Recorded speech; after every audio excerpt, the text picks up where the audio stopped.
ಅಬ್ಬಬ್ಬಬ್ಬಬ್ಬಾ ಏನ್ ಆಕ್ಟಿಂಗ್ ನಿಂದು. ಸಖತ್ತಾಗಿ ಆಕ್ಟಿಂಗ್ ಮಾಡ್ತೀಯ ಕಣೆ. ನಿನಗೆ ಯಾವ ಅವಾರ್ಡ್ ಕೊಟ್ರು ಕಮ್ಮಿನೇ. ಮೇಲ್ನೋಟಕ್ಕೆ ತಾಯಿನ ಕಳ್ಕೊಂಡಿದ್ಯಾ, ತಂದೆಯಿಂದ ದೂರ ಆಗಿದ್ಯಾ. ಏನೂ ತಿಳಿದೇ ಇರೋ ಅನಾಥ ಹುಡುಗಿ ಥರ ಕರುಣೆ ಬರೋ ಹಾಗೆ ನಾಟಕ ಮಾಡ್ತೀಯಾ. ಒಳಗಡೆಯಿಂದ ಮಾತ್ರ ಬೇರೆ ಆಟನೇ ಆಡ್ತಿದ್ಯಾ ಅಲ್ವಾ? ಯಾಕೆ ಚಾರು ಹೀಗ್ ಮಾತಾಡ್ತಿದ್ಯಾ? ಏನಾಯ್ತು ನಿನಗೆ? ಏನಾಯ್ತಾ? ಸಿನಿಮಾ ಅವನ್ ಮೇಲೆ ಪ್ರೀತಿ ಇಲ್ಲ ಅನ್ನೋ ಹಾಗೆ ನಾಟಕ ಮಾಡ್ತಿದ್ಯಾ. ಅವನಿಗೋಸ್ಕರ ಟಿಫಿನ್ ಬಾಕ್ಸ್ ತಗೊಂಡ್ ಹೋಗ್ತೀಯಾ, ಅವನಿಗೆ ನಿನ್ ಕೈಯವರೇ ತಿನ್ನಿಸ್ತಾ ಇದ್ಯಾ. ಅಗತ್ಯ ಬಿದ್ರೆ ಮಡ್ಲಲ್ಲಿ ಮಲಗಿಸ್ಕೊಂಡು ಲಾಲಿ ಹಾಡ್ತೀಯಾ. ಇಷ್ಟೆಲ್ಲ ಮಾಡ್ತಿದ್ಯಾ ಅಂದ್ರೆ ಇದಕ್ಕೇನೇ ಅರ್ಥ? ಪ್ರೀತಿಸ್ತಿದ್ಯಾ ಅಂತಾನೆ ಅಲ್ವಾ? ನೋಡು ಆದ್ಯಾ, ನನಗೆಲ್ಲ ಅರ್ಥ ಆಗೋಗಿದೆ. ಈಗ ನನ್ನ ಲೈಫಲ್ಲಿ ಬಂದು ಸಿನಿಮಾವನ್ನ ನನ್ನಿಂದ ದೂರ ಮಾಡ್ಬೇಕು ಅಂತ ಅನ್ಕೊಂಡಿದ್ಯಾ. ಅದಕ್ಕೆ ಅಲ್ವಾ ಆಸ್ಟ್ರೇಲಿಯಾಗ ಹೋಗ್ದೇನೆ ವಾಪಸ್ ಬಂದಿದ್ದು. ಚಾರು, ಹುಚ್ಚುಚ್ಚಾಗಿ ಮಾತಾಡ್ಬೇಡ. ಸೀನು ಈ ಮನೆ ಮಗ. ಕೈಗೆ ಗಾಯ ಆಗಿರೋ ವ್ಯಕ್ತಿಗೆ ಊಟ ಮಾಡಿಸೋದು ತಪ್ಪ? ನಿನಗೆ ಅವನ ಮೇಲೆ ಪ್ರೀತಿ ಇಲ್ಲ ಅಂದ್ರೆ ಯಾಕೆ ತಿನ್ನಿಸ್ದೆ? ನಿನಗೆ ಖಂಡಿತವಾಗ್ಲೂ ಸಿನಿಮಾ ಅವನ ಮೇಲೆ ಪ್ರೀತಿ ಇದೆ. ಚಾರು, ನಿನಗಿಷ್ಟಕ್ಕೂ ಹೇಗೆ ಹೇಳ್ಬೇಕು ನನಗೆ ಅರ್ಥ ಆಗ್ತಿಲ್ಲ. ಸಾಕ್ ಮಾಡೆ. ಇನ್ನು ನನ್ನ ಯಾಮಾರಿಸಬಹುದು ಅಂತ ಅನ್ಕೋಬೇಡ. ನನ್ಗೀಗ ಎಲ್ಲ ಅರ್ಥ ಆಗಿದೆ. ಈಗ ನಿನ್ಗೊಂದು ಗತಿ ಕಾಣಿಸ್ಲಿಲ್ಲ ಅಂತಂದ್ರೆ ನನ್ ಮಾವ ನನಗೆ ಸಿಗೋದೇ ಇಲ್ಲ ಅಂತ ಅನ್ಸುತ್ತೆ. ನನ್ ಮದ್ವೆನೂ ನಿಂತು ಹೋಗುತ್ತೆ. ಒಟ್ನಲ್ಲಿ ಎಲ್ಲಾರನ್ನೂ ನಿನ್ ಕಡೆಗೆ ತಿರುಗಿಸ್ಕೊತಾ ಇದೀಯಾ. ದೊಡ್ಡವ್ರೇನ್ ಸುಮ್ನೆ ಹೇಳಿದಾರಾ? ತಾಯಿಯಂತೆ ಮಗಳು ನೂಲಿನಂತೆ ಸೀರೆ. ನಿಮ್ಮಮ್ಮ ಮಾಡಿದ ಕೆಲ್ಸನೇ ನೀನು ಮಾಡ್ತಾ ಇದ್ಯಾ ಆದ್ಯಾ? ಚಾರು,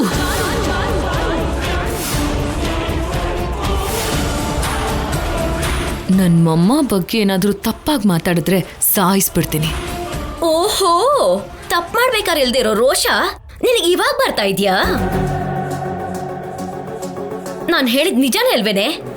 ಸಿನಿಮಾವನ್ನ ಬುಟ್ಟಿಗೆ ಹಾಕೋಬೇಕು ಅಂತ ಅನ್ಕೊಂಡಿಲ್ವಾ ನೀನು? ಒಂದ್ ಟೈಮಲ್ಲಿ ನಿಮ್ಮಮ್ಮ ಕೂಡ ಅವ್ರ ಅಕ್ಕ ಮದ್ವೆ ಆಗ್ಬೇಕಾಗಿರೋ ಹುಡುಗನ್ನ ಬುಟ್ಟಿಗೆ ಹಾಕೊಂಡ್ಲು. ನೀನು ಕೂಡ ನಿಮ್ಮಮ್ಮನ ಹಾಗೆ ತಯಾರಾಗಿದ್ಯಾ. ಚಾರು, ನಿಜ ಏನು ಅಂತ ತಿಳ್ಕೊ ಮೊದ್ಲು.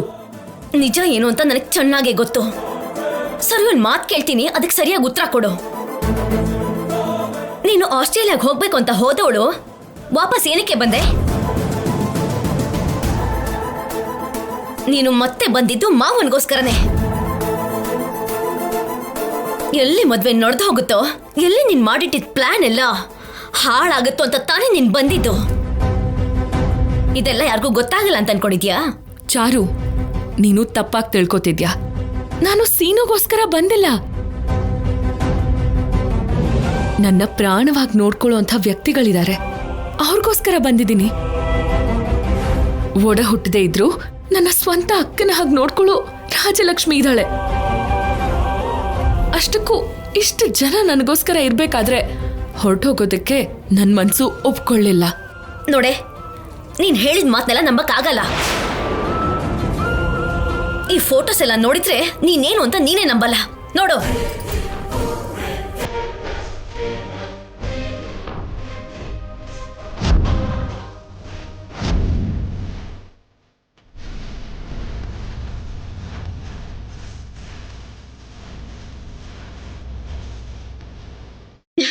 ಎಲ್ಲ ಫೋಟೋನು ತೆಗ್ದಿದ್ದೀನಿ ಆದ್ಯಾ. ಈ ಫೋಟೋನ ಯಾರು ನೋಡ್ಬಾರ್ದು ಅಂತಿದ್ರೆ ನೀನು ಮನೆ ಬಿಟ್ಟು ಆಚೆ ಹೋಗ್ಬೇಕು.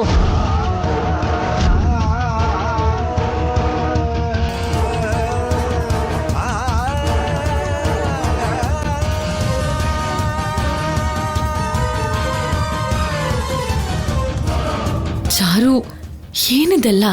ಇದಕ್ಕೆ ಹೇಳೋದು ದೀಪ ಉರಿಬೇಕಾದ್ರೇನೆ ಎಣ್ಣೆ ಸುರಿಬೇಕು ಅಂತ.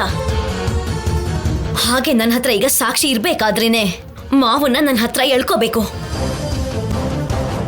ಮೊದ್ಲೇ ನನ್ನ ಮಾವನಿಗೆ ನನ್ನ ಮೇಲೆ ಇರೋದೇ ಅಷ್ಟೋ ಪ್ರೀತಿ. ನೀನ್ ಬಂದು ಅದನ್ನು ಕೂಡ ಹಾಳು ಮಾಡ್ದೇಲೆ. ಈಗ ನನ್ನ ಮಾವ ನನ್ನ ಎಲ್ಲೇ ನೋಡ್ತಾ ಇದ್ದಾನೆ, ಬರೀ ನಿನ್ನೆ ನೋಡ್ತಾನೆ. ಯಾಕೆ ಅಂತಂದ್ರೆ ನೀನ್ ಅಮೇರಿಕಾ ಹುಡುಗಿ ಅಲ್ವಾ? ನಿನ್ ಹತ್ರ ದುಡ್ಡಿದೆ, ಬುದ್ಧಿನೂ ಇದೆ, ಚೆನ್ನಾಗಿ ಓದೋ ಇದೆಯಾ. ನನಗಿಂತ ಒಂದ್ ಹೆಜ್ಜೆ ಮೇಲೆ ಇದೆಯಾ ಅಲ್ವಾ? ನಿನ್ನೇ ಪ್ರೀತಿಸ್ತಾನೆ. ಚಾರು, ಯಾಕೆ ನೀನ್ ಹಾಗೆ ಯೋಚನೆ ಮಾಡ್ತಿದ್ಯಾ? ಯೋಚನೆ ಮಾಡ್ತಾ ಇಲ್ಲ ಕಣೆ, ನಂಗೆ ಚೆನ್ನಾಗಿ ಗೊತ್ತಿದೆ. ನನ್ ಮಾವನ್ಗೆ ನೀನಂದ್ರೆ ಇಷ್ಟ ಕಣೆ. ನೀನು ನನ್ನ ಜೀವನದಲ್ಲಿ ಬೆಂಕಿ ಹಚ್ಚಬಾರ್ದು ಅಂತ ಅಂದ್ರೆ ನಾನು ನಿನ್ನ ಎದುರಿಸ್ಲೇಬೇಕು. ಹೆದರ್ಬೇಡ ಆದ್ಯಾ. ನಾನು ಈ ಫೋಟೋನ ಯಾರಿಗೂ ತೋರಿಸ್ಬಾರ್ದು ಅಂತ ಇದ್ರೆ ಈಗಿಂದೀಗ್ಲೇ ಹೊರಟು ಹೋಗೋ. ಇಲ್ಲ ಅಂದ್ರೆ ನಿನ್ ಪ್ರೀತಿ ವ್ಯವಹಾರನ ಇಡೀ ಪ್ರಪಂಚಕ್ಕೆ ತೋರಿಸಿ ನೀನು ತಾಯಿಗೆ ತಕ್ಕ ಮಗಳು ಅಂತ ಪ್ರೂವ್ ಮಾಡ್ತೀನಿ. ಹೇಳೋ ಅಷ್ಟೆಲ್ಲ ಹೇಳಿದ್ದೀನಿ, ಇನ್ನೆಲ್ಲ ನಿನ್ ಹಣೆ ಬರಹ.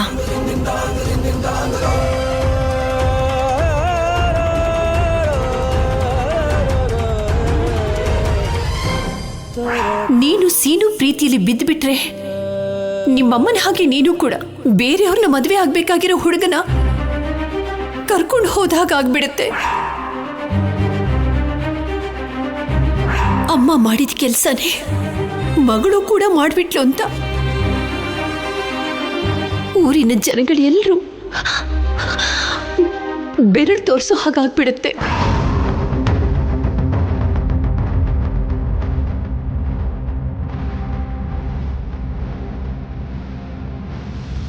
ಈಗ ಏನ್ ಮಾಡಬೇಕು?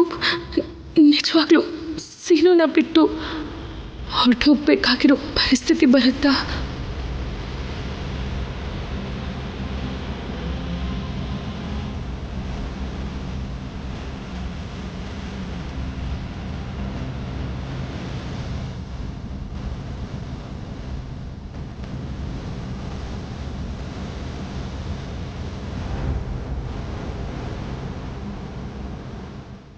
ಪಾರ್ವತಿ, ಮನೆಗ್ ಬಂದಿರೋದು ಆದ್ಯಾನ ಇಲ್ಲ ಅವಳ ಥರನೇ ಇರೋ ಬೇರೆ ಯಾರಾದ್ರೂನಾ? ಇದೇನದ್ಕೆ ಇಂಥ ಮಾತು ಹೇಳಿದ್ರಿ? ಇಲ್ಲ ಅಂತಂದ್ರೆ ಇನ್ನೇನೆ, ಯಾವತ್ತೂ ಯಾವ ಕೆಲ್ಸನೂ ಮಾಡದೇ ಇರೋ ಆದ್ಯ ಒಂದೇ ಸಲಕ್ಕೆ ಸಗಣಿ ನೀರು ಹಾಕ್ಬಿಟ್ಲು. ವಿಚಿತ್ರವಾಗಿ ಇವತ್ತು ತೋಟಕ್ಕೆ ಊಟ ಬೇರೆ ತಗೊಂಡು ಹೋಗಿದ್ದಾಳೆ.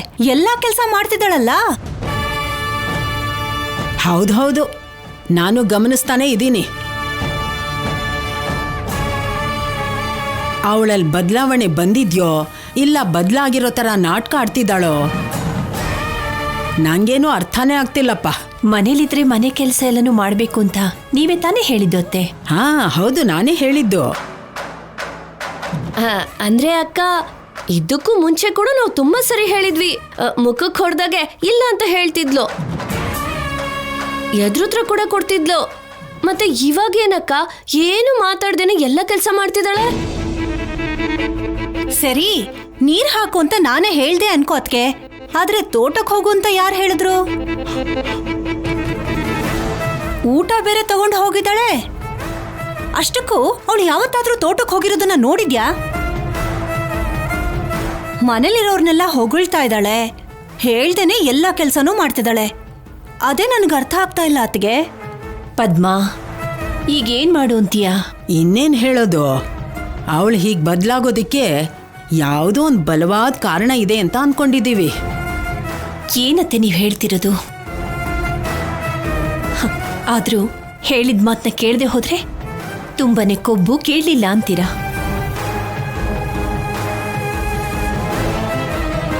ಕೇಳಿದ್ಯಾದ್ರೆ ಈ ರೀತಿ ಅಪಾರ್ಥ. ನಾನೇನೋ ನೀನು ನೋಯಿಸ್ಬೇಕು ಅಂತ ಹೇಳ್ತಿಲ್ಲಮ್ಮ. ಇದ್ದಕ್ಕಿದ್ದ ಹಾಗೆ ಬದಲಾವಣೆ ಬಂದಿದೆ ಅಂದ್ರೆ ಇದನ್ನ ನಾವ್ ಏನಂತ ಅರ್ಥ ಮಾಡ್ಕೋಬೇಕು? ಯಾಕೆ ಹೇಗ್ ಮಾಡ್ತಿದ್ಯಾ ಅಂತ ನಮ್ ಕೈಲಿ ಕೇಳಕ್ಕಾಗಲ್ಲ.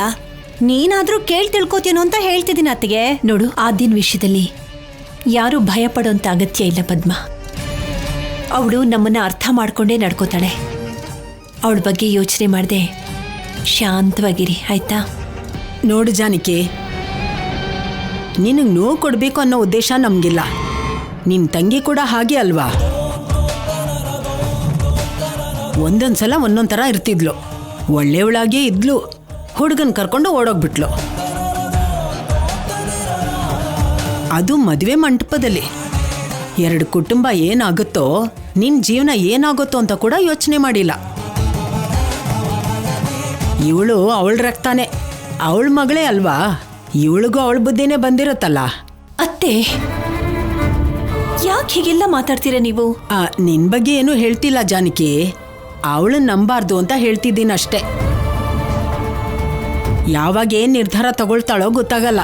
ಅವಳಿಗೆ ಪ್ರೀತಿ ಪ್ರೇಮದ ಮುಂದೆ ಯಾವುದು ಲೆಕ್ಕಕ್ಕೆ ಬರಲ್ಲ. ಕುಟುಂಬದ ಗೌರವ ಏನಾದ್ರೂ ಪರವಾಗಿಲ್ಲ, ವ್ಯಕ್ತಿಗಳೇನಾದ್ರೂ ಪರವಾಗಿಲ್ಲ. ಅವಳ ಅಮ್ಮ ಮಾಡಿದ್ದು ಇದೆ ಅಲ್ವಾ, ಇವಳು ಅದೇ ಕೆಲಸ ಏನಾದ್ರೂ ಮಾಡ್ತಿದ್ದಾಳೇನೋ ಅಂತ ನಮ್ಗನ್ಮಾನ. ಆವತ್ತು ನಿನ್ ತಂಗಿ ಮಾಡಿದ ತಪ್ಪಿಗೆ ನಮ್ಮ ಅಣ್ಣ ನಿನ್ನನ್ ಮದ್ವೆ ಮಾಡ್ಕೊಂಡ ಸರಿ ಹೋಯ್ತು ಅತ್ತಿಗೆ. ಇಲ್ಲ ಅಂದಿದ್ರೆ ನಿನ್ ಜೀವನ ಏನಾಗ್ಬೇಕಿತ್ತು? ನೀನು ಕೋಪ ಬರ್ಬೋದು ಜಾನಕಿ, ಆದ್ರೆ ಆ ಹುಡುಗಿ ತಾಯಿಗೆ ತಕ್ಕ ಮಗಳು ಅನ್ಸ್ಕೊತಾಳೇನೋ ಅಂತ ನಮಗ್ ಭಯ. ಆದ್ರೂ ಜಾನ್ಕಕ್ಕ ನಮ್ಮ ಮಾತು ಕೇಳಲ್ಲ. ಆದ್ಯ ಅಂದ್ರೆ ಅಷ್ಟೊಂದಿಷ್ಟ ಅವ್ರಿಗೆ. ನೋಡು ಜಾನಕಿ, ಈ ಇಷ್ಟನೇ ಮನೆ ಹಾಳು ಮಾಡಬಾರ್ದು ಅಂತ ಹೇಳ್ತಿದ್ದೀನಿ. ಚೆನ್ನಾಗಿ ಯೋಚನೆ ಮಾಡು ಜಾನಕಿ.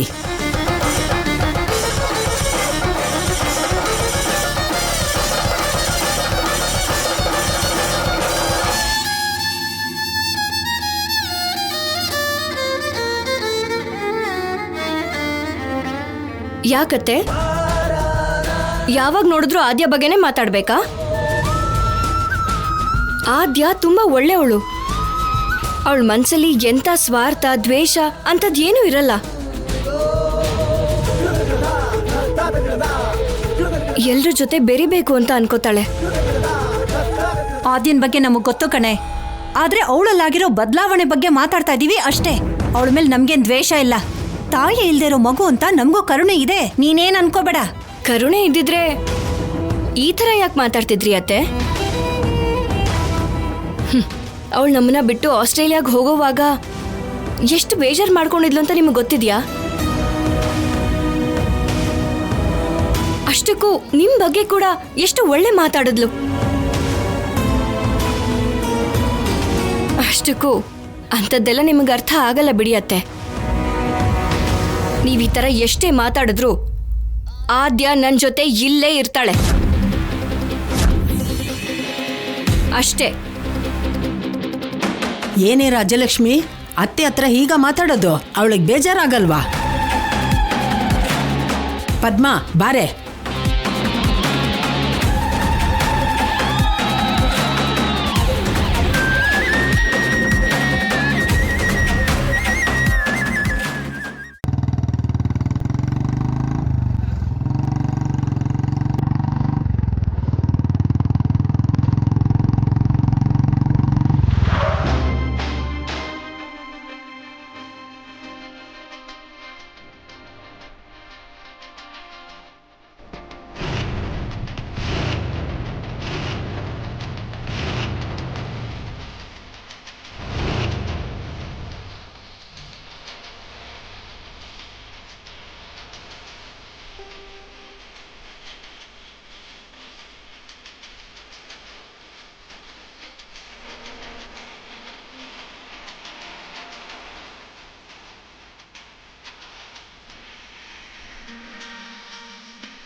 ಸರ್, ನೀವು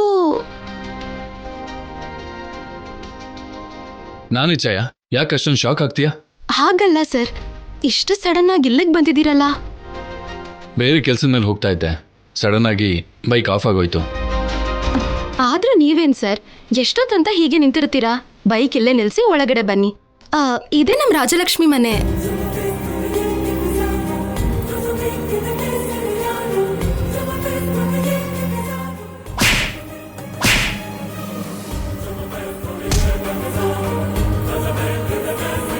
ನಿಮ್ ಸ್ಟೂಡೆಂಟ್ ಮನೆ ಮುಂದೆ ಹೀಗೆ ನಿಂತ್ಕೋತೀರಾ? ನಮ್ಗೆ ಎಷ್ಟು ಅವಮಾನ. ಬನ್ನಿ ಸರ್, ಒಳಗಡೆ ಹೋಗೋಣ. ಪರವಾಗಿಲ್ಲ ಛಾಯಾ, ನನಗೆ ತುಂಬ ಕೆಲಸ ಇದೆ, ನಾನು ಹೋಗ್ತೀನಿ. ಅದೇನ್ ಸರ್ ಹಾಗೆ ಹೇಳ್ತಿದ್ದೀರಾ? ನೀವಂದ್ರೆ ರಾಜಲಕ್ಷ್ಮಿಗೆ ಎಷ್ಟು ಅಭಿಮಾನ ಗೊತ್ತಾ? ನೀವಿಲ್ಲಿ ಇದೀರಾ ಅಂತ ಹೇಳಿದ್ರೆ ಮನೆಯೊಳಗೆ ಕರ್ಕೊಂಡ್ ಬರಕ್ಕಾಗಲ್ವಾ ಅಂತ ನನ್ನನ್ನೇ ಬೈತಾಳೆ. ಛಾಯಾ, ಅದಲ್ಲ. ಸರ್, ನೀವೇನು ಮಾತಾಡ್ಬೇಡಿ, ಈಗ್ಲೇ ರಾಜಲಕ್ಷ್ಮಿನ ಕರ್ಕೊಂಡ್ ಬರ್ತೀನಿ. ಛಾಯಾ,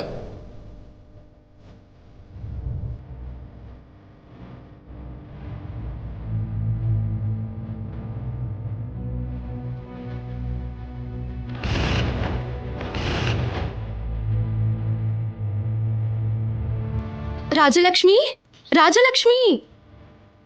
ಏನ್ ಛಾಯಾ, ಕೋಚ್ ಸರ್ ಬಂದಿದ್ದಾರೆ. ಹ, ಕೋಚ್ ಸರ್ ಬಂದ್ರಾ? ಎಲ್ಲಿದ್ದಾರೆ? ಹೊರಗಡೆ ಇದ್ದಾರೆ. ನಡಿ. Hi sir. ಹಾಯ್ ರಾಜಲಕ್ಷ್ಮಿ. ಯಾಕೆ ಇಲ್ಲೇ ನಿಂತ್ಬಿಟ್ರಿ ಸರ್? ಬೈಕ್ ಟ್ರಬಲ್ ಕೊಡ್ತು, ಅದಕ್ಕೆ ನಿಂತ್ಕೊಂಡೆ. ಅಯ್ಯೋ, ಬನ್ನಿ ಸರ್ ಮನೆ ಒಳಗೆ. ಪರವಾಗಿಲ್ಲ, ನಾನು ಹೊರಡಬೇಕು. ಛಾಯಾ ಕೂಡ ಅದನ್ನೇ ಹೇಳ್ದೆ, ಅವಳು ಅನವಶ್ಯಕವಾಗಿ ನಿನ್ ಕರೆದ್ಲು. ಏನ್ ಸರ್ ಇದು? ನಮ್ಮ ಮನೆವರೆಗೂ ಬಂದು ಅಟ್ಲೀಸ್ಟ್ ಕಾಫಿ ಕೂಡ ಕುಡಿದೇ ಹೋಗ್ತೀರಾ? ಬೇಡ ರಾಜಲಕ್ಷ್ಮಿ, ಇವಾಗ ನಾನು ಬರೋಕ್ಕಾಗಲ್ಲ. ಯಾಕೆ ಬರೋಕ್ಕಾಗಲ್ಲ ಸರ್? ಜಸ್ಟ್ 1 ಕಪ್ ಕಾಫಿ ಕೊಡ್ಬಿಟ್ಟು ಹೋಗ್ಬೋದಲ್ಲ ಸರ್? ಅವನಿಗೆ ಆಟದ ಮೇಲೆ ಹುಚ್ಚು ಜಾಸ್ತಿ ಆಗಿದೆ ಅನ್ಸುತ್ತೆ, ಅದಕ್ಕೆ ಹೀಗೆ ಹುಚ್ಚಾಗಿ ವರ್ತಿಸ್ತಾ ಇದ್ದಾನೆ. ಈ ಹುಚ್ಚು ನಮ್ಮನೆವರೆಗೂ ಬರದೇ ಇದ್ರೆ ಸಾಕು. ಬೇಡ ರಾಜಲಕ್ಷ್ಮಿ, ನೆಕ್ಸ್ಟ್ ಟೈಮ್ ಬಂದಾಗ ಪಕ್ಕ ಬರ್ತೀನಿ. ಮೊದಲೇ ನಿಮ್ಮ ಅಪ್ಪಂಗೆ ನಾನಂದ್ರೆ ಇಷ್ಟ ಇಲ್ಲ. ಸರ್, ಅಪ್ಪ ಮನೆಯಲ್ಲಿಲ್ಲ. ನಮ್ಮಮ್ಮ ಕಾಫಿ ತುಂಬ ಚೆನ್ನಾಗಿ ಮಾಡ್ತಾರೆ. ಕಾಫಿ ಕುಡ್ದ್ಬಿಟ್ಟು ಹೋಗಿ ಸರ್. ಬನ್ನಿ ಬನ್ನಿ ಸರ್. ಅದು ಹಾಗಲ್ಲ ರಾಜಲಕ್ಷ್ಮಿ. ಸರ್ ಬನ್ನಿ ಬನ್ನಿ ಸರ್.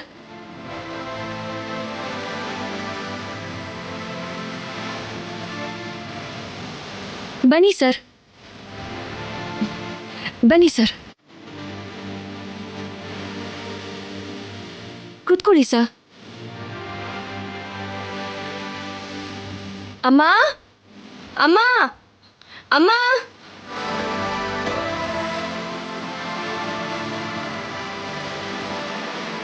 ಓಹ್, ನಮಸ್ಕಾರ. ನಮಸ್ಕಾರ ಅಮ್ಮ. ಕೂತ್ಕೊಳ್ಳಿ, ಕಾಫಿ ತಗೊಂಡ್ ಬರ್ತೀನಿ. ಅಯ್ಯೋ ಬೇಡ. ಯಾಕೆ ಸರ್ ಹಾಗೆ ಹೇಳ್ತೀರಾ? ಗುರುಗಳಿಗೆ ಸೇವೆ ಮಾಡೋ ಅವಕಾಶ ಕೊಡಬೇಕು ಅಲ್ವಾ? ಅದು ಹಾಗಲ್ಲ ರಾಜಲಕ್ಷ್ಮಿ, ನನ್ನಿಂದ ನಿಮ್ಮ ಮನೇಲಿ ಸಮಸ್ಯೆ ಬರೋದು ನನಗಿಷ್ಟ ಇಲ್ಲ. ಹಾಗೆಲ್ಲ ಏನೂ ಇಲ್ಲ. ನೀವು ನಮ್ಮ ಮನೆಗೆ ಬರೋದು ಸಮಸ್ಯೆ ಯಾಕಾಗುತ್ತೆ? ಇವತ್ತು ನಮ್ಮ ರಾಜಿ ನಿಮ್ಮಿಂದ ಹಾಕಿ ಚೆನ್ನಾಗಾಡಿ ಈ ಸ್ಥಾನಕ್ಕೆ ಬಂದಿದ್ದಾಳೆ. ಕೊನೆ ಪಕ್ಷ ನಾವು ಈ ರೀತಿನಲ್ಲಾದ್ರೂ ಸತ್ಕಾರ ಮಾಡೋದಕ್ಕೆ ಬಿಡಿ. ಕೂತ್ಕೊಳ್ಳಿಪ್ಪ, ಕೂತ್ಕೊಳ್ಳಿ. ಕಾಫಿ ತಗೊಂಡ್ ಬರ್ತೀನಿ.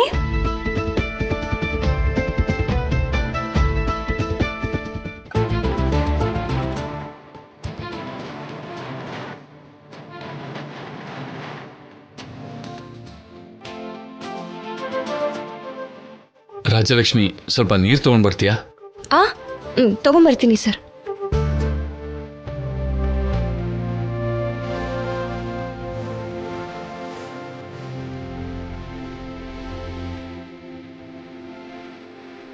ಸರ್,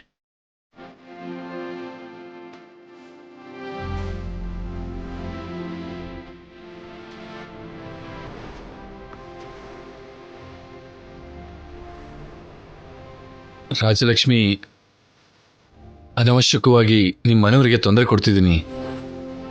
ಏನ್ ಸರ್, ಒಂದು ಕಾಫಿ ತಗೊಂಬರೋದ್ರಲ್ಲಿ ಏನ್ ಕಷ್ಟ ಇದೆ? ನಮ್ಮಪ್ಪ ಅಂತೂ ಯಾರಾದ್ರೂ ಮನೆಗೆ ಬಂದ್ರೆ ಅವ್ರು ಊಟ ಮಾಡ್ಕೊಂಡು ಹೋಗೋವರೆಗೂ ಅವ್ರು ಕಳ್ಸಲ್ಲ, ಗೊತ್ತಾ? ಅಯ್ಯೋ, ಮತ್ತೆ ಇವಾಗ ಏನಾದರೂ ಊಟ ಹಾಕ್ತೀರಾ ಹೇಗೆ? ಇವಾಗ ನೀವು ತಿಂತೀರಾ ಅಂದ್ರೆ ನಾನೇ ಪಕ್ಕದಲ್ಲಿ ನಿಂತು ಪ್ರತಿಯೊಂದನ್ನು ಬಡಿಸ್ತೀನಿ.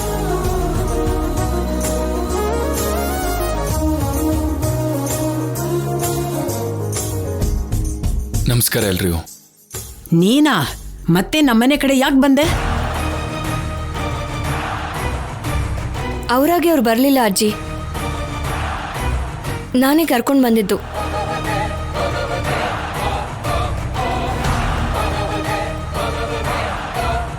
ಇವರು ನನ್ನ ಹಾಕಿಲಿ ಗೆಲ್ಸಿರೋ ಗುರುಗಳು. ಅವ್ರಿಗೆ ಕೃತಜ್ಞತೆ ಸಲ್ಸಕ್ಕೆ ನಾನೇ ಅವ್ರನ್ನ ಮನೆ ಒಳಗಡೆ ಕರ್ಕೊಂಡು ಬಂದೆ. ನೀನ್ ಆಟ ಆಡೋದೇ ಒಂದ್ ದರಿದ್ರ, ಮತ್ತೆ ಆ ದರಿದ್ರ ಆಟನ ನಮ್ಮನೆ ಕರ್ಕೊಂಡ್ ಬಂದಿದ್ದು ಇನ್ನೂ ದೊಡ್ಡ ದರಿದ್ರ. ಅಜ್ಜಿ, ನನಗೆ ನೀವೇನಂದ್ರೂ ಪರವಾಗಿಲ್ಲ. ಇಂಡಿಯಾ ಪೂರ್ತಿ ಗರ್ವದಿಂದ ಹೇಳ್ಕೊಳ್ಳೋ ಆಟ ಹಾಕಿ. ದಯವಿಟ್ಟು ನೀವು ಆಟನ ಬೈಬೇಡಿ. ಅಷ್ಟು ದೊಡ್ಡ ಆಟ ಆಗಿದ್ರೆ ಆಟ ಆಡೋದಿಕ್ಕೆ ನಮ್ಮ ರಾಜಲಕ್ಷ್ಮಿನೇ ಬೇಕಾಗಿತ್ತಾ? ಅಲ್ಲಿ ನೋಡು, ಆ ಛಾಯಾ ಇರ್ಲಿಲ್ವಾ?